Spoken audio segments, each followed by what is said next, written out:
There Was a Man Dwelt by a Churchyard by M.R. James.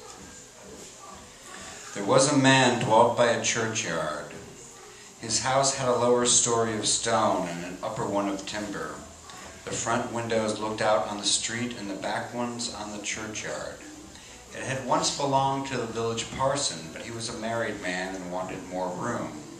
Besides, his wife disliked seeing the churchyard at night out of her bedroom window. She said she saw, but never mind what she said. Anyhow, she gave her husband no peace till he agreed to move into a larger house in the village street, and the old one was taken by John Poole, who was a widower and lived there alone. He was an elderly man who kept very much to himself, and people said he was something of a miser. It is very likely true. He was morbid in other ways, certainly. In those days, it was common to bury people at night and by torchlight, and it was noticed that whenever a funeral was toward, John Poole was always at his window, either on the ground floor or upstairs, according as he could get the better view from one or the other. There came a night when an old woman was to be buried.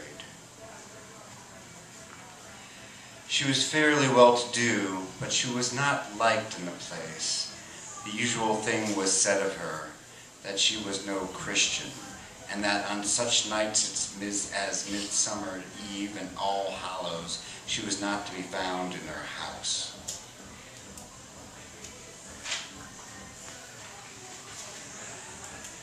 She was red-eyed and dreadful to look at, and no beggar ever knocked at her door. Yet when she died, she left a purse of money to the church. There was no storm on the night of her burial. It was fair and calm, but there was some difficulty about getting bearers and men to carry the torches, in spite of the fact that she had left larger fees than common for such as did that work. She was buried in woolen, without a coffin.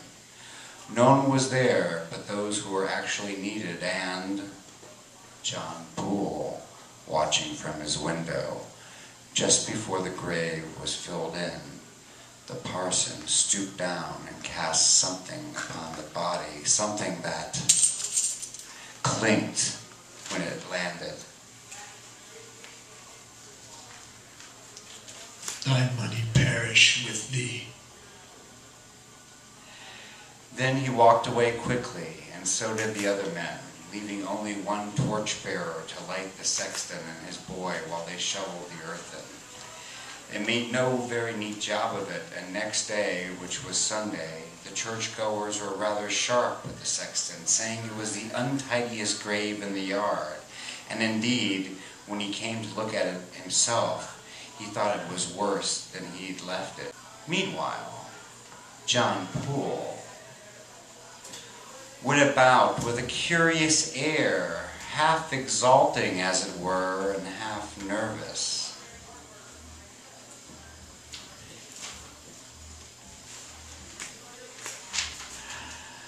More than once he spent an evening at the inn, which was clean contrary to his usual habit, and to those who fell into talk with him there, he hinted that he had come into a little bit of money and was looking out for a somewhat better house. Well, I don't wonder, said the smith one night. I shouldn't care for that place of yours. I should fancy all things that night. The landlord asked him what sort of things. Well, maybe somebody climbing up the chamber window or the like of that. I don't know. Old Mother Wilkins that was buried a week ago today, she'd be a ripe one. Come, I think you might consider the person's feelings. It ain't no so pleasant for Master Poole here, is it now? Master Poole don't mind. He's been there long enough to know. I only says it wouldn't be my choice. With the passing bell and the torches when there's a burial and all them graves lying so quiet when there's no one about. Only they say there's lights. Don't you never see no lights, Master Poole? I don't never see no lights. Said Master Poole sulkily, and called for another drink, and went home late.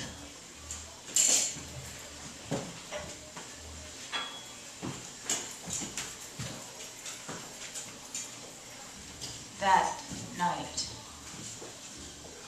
as John Poole lay in his bed upstairs, a moaning wind began to play about the house, and he could not get to sleep.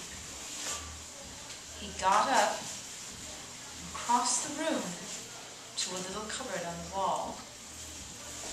He took out of it something that clinked, and he put it to the breast of his bedgown.